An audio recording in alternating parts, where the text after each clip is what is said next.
صحيت من النوم النهارده لقيت الوجع ده، اقول لكم ايه هو الوجع ده؟ ولقيت كمان وجع افظع واصعب، وهو انتحار البلوجر بسنت سليمان اللي معاها بنتين ابوه مش عايز يصرف عليهم وعايز الشقه والنفقه والحضانه والرؤيه وي وي وي وي وي.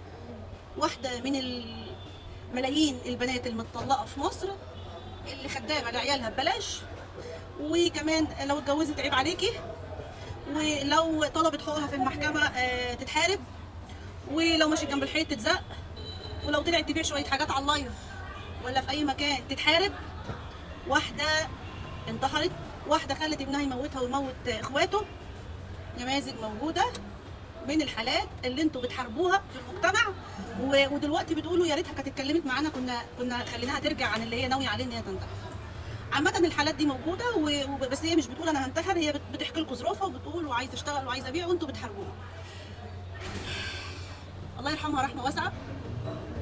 يعني لو كل اب طلق اتخلع اعتبر ان ام عياله دي خدامه مش عيب تخدم عيالها، خدامه لعيالها ببلاش، مش هتاخد منك راتب، خدامه لعيالها ببلاش، هتخلي بالها منهم وتاكلهم وتسرح لهم وتهتم بيهم وتطبطب عليهم الطبطبه والحنيه اللي من القلب، اللي مش هتلاقيها في اي مكان تاني، اللي مهما تدفع فلوس مش هتعرف تجمعها. فلو انت اعتبرتها خدامه مشكورا، وما بعتلهاش حتى يا سيدي مرتب، ابعت لها بس اكل عيالها اللي هم عيالك، لبس عيالها اللي هم عيالك، شنط مدرسه عيالها اللي هم عيالك. اعتبرها خدامه قاعده ببلاش بتراعي لك عيالك، زي ما بتجيب جليسه يعني منزل كده، اعتبرها ببلاش.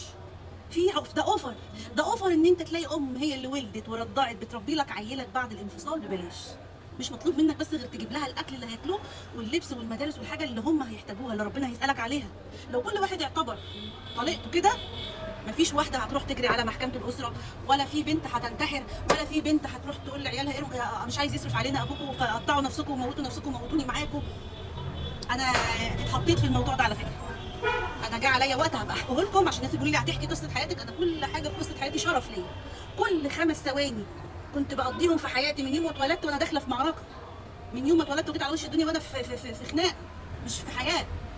فجه عليا اللحظه دي، دخلت البلكونه من الدور السابع، بصيت كده الشيطان هيئها لي ان هي هتقول لي دي مسافه بسيطه. مين اللي بيكلمني في ودني؟ معرفش. في حد حواليا؟ مفيش. مين اللي بيوشوشني في ودني وبيقول لي دي حته صغيره ارمي نفسك؟ معرفش. لولا ان ربنا ستر، ولولا ان انا ربنا كفاني شر الغفله، انا كان زماني موتت نفسي. ظروفي هي نفس ظروف بسنت، هي نفس ظروف كل البنات اللي بتشقى عشان تربي عيالها. رساله لاخواتي اللي بيبلغوا على لايف البنات اللي عندها ظروف وبتحاول تجيب شويه خامات تبيعها، هتستفاد ايه من البلاغ؟ فكر شويه ان يمكن ربنا يقف معاك في عرضك وفي شرفك وفي صحتك، لو بس يعني رحمت اللي طالعه تبيع على اللايف دي عشان ما تبيعش لحمها، عشان عندها يعني نطع مش عايز يصرف على عيالها. انما لو واحده خليعه، واحده مبتذله، لا بلغ براحتك واقفل لها الصفحه واقفل لها اللايف وما تخليهاش يجي لها ربح. انما يعني اللي انتحرت دي واحده من اللي بيحاولوا يربوا عيالهم، الماديات صعبه، بتقول لك مفيش ماديات رغم ان هي بلوجر وموديل وقاعده في سموحه دي من ارقى المناطق في اسكندريه، بس مش شقتها، شقه ابو العيال اللي عايز يطلعها منها، اللي ولع فيها من سنه. الله يرحمك يا بسنت، في منها كتير. اخواتي الناس اللي على اللايفات اللي في اي مجال، الجيران اللي بيقعدوا يحاربوا واحده مطلقه، وانت بصوا طلعت دي نزلت دي لبست دي عملت، حتى اللي سايبين اللي جنب الحيط مش عايزين تسيبوها.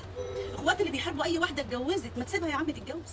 هي يعني عشان خدامه لعيالك بعد الطلاق وقاعده بتربهم لك، ممنوع تاكلهم وتشربهم؟ طالما هي هتتجوز ما تسيبها ما هي بني ادمه، ما هي بني ادمه قادره ان هي يعني في ستات قادره ان هي تعدي مواقف الحياه اليوميه من غير راجل، وفي ستات لا، ضعيفه محتاجه راجل يكون في حياتها.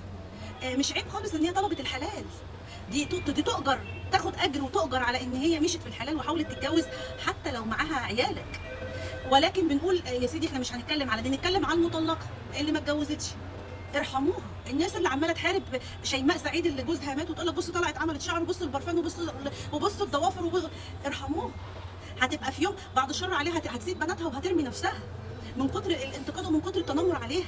الست اللي تاخد عيالها وهربت وسافرت ولا راحت شمال ولا يمين، ارحموها. ارحموا النوعيات دي يا جماعه، يمكن ربنا يعود لكم الرحمه دي في ميزان حسناتكم، في صحتكم، في عافيتكم، في اي وليه تيجي في حياتكم تخصكم، يمكن ربنا يسترها معاها عشان اتقيتوا ربنا فيها. اخواتي اللي على الصفحات الميديا اللي بيبلغوا على لايفات البنات، انا شفت لايفات كتير اخده حظر اسبوعين و3 و10 عشان بتبيع اكل.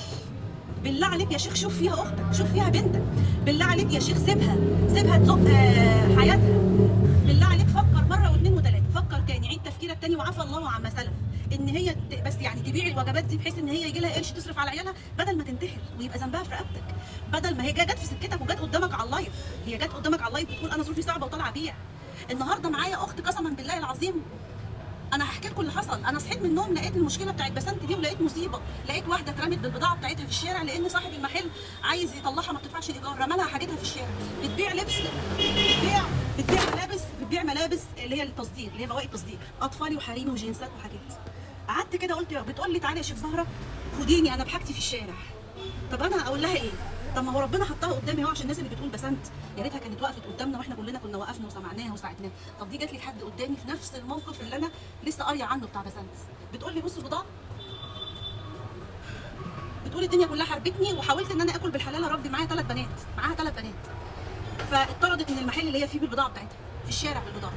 لو تعرفي تبيعهم لي وانا عايزه فيهم المبلغ اللي اشتريتهم بيه، عايزه ادفع الديون اللي عليا والايجار اللي عليا ومسامحه في جزء منهم لله. يعني القطعه ايه والقطعه بكام؟ بص شوفوا حاجات بقى حديث ولاده حاجات حديث ولاده حاجات حريمي واطفالي دي كده. هي في شوزات وفي لبس، انا مش عارفه، انا لسه هفتح الشنط معاكم وهشوف الاسعار اللي هي عطيهاني في ورقه، لان طبعا في حاجات مختلفه وفي اجهزه كهربائيه. شايفين ما شاء الله، هم شايفين لبس. القطعه بقى بكام؟ القطعه ب 50 جنيه وب 60 جنيه وب 40 جنيه. شايفين السلوبتايه؟ حاجات نيو بورن حديث الولاده، وحاجات سن اكبر وحريمي ورجالي. شايفين اللي هو الكفر الكوفرته بتاعت البيبي. انا بصيت كده للحاجه وقلت طب انا اساعدها ولا اساعد نفسي؟ زي ما انا دايما بقول لا، نفسي وعيالي، انا كفايه عليا مسؤوليتي ب4 عيال. النهارده قلت لا، مش نفسي، انا النهارده لغيري وبكره لغيري. 3 ايام طالعين مني بدون مكسب اي حاجه، انا ماليش اي مكسب حاجه زي كده، ومحدش يعرض عليا فلوس او اديها للست لان هي مش طالبه فلوس، وانا مش هكون وسيط في فلوس. اللي عايز يبعت فلوس يطلع بيها قطعه من دي هنطلعها زي الوجبات لله، زي الناس الغلابه البوابين والناس اللي هم عمال النظافه والايتام اللي حوالينا. الناس دي كلها اللي عايز يطلع معانا هنوزعها، وممكن نصور لكم فيديو على الواتس بالتوزيعات. اللي هيشتري مننا نوري له الحاجه بتاعته اللي اتوزعت. القطعه بكام؟ 60 جنيه و70 جنيه و80 جنيه.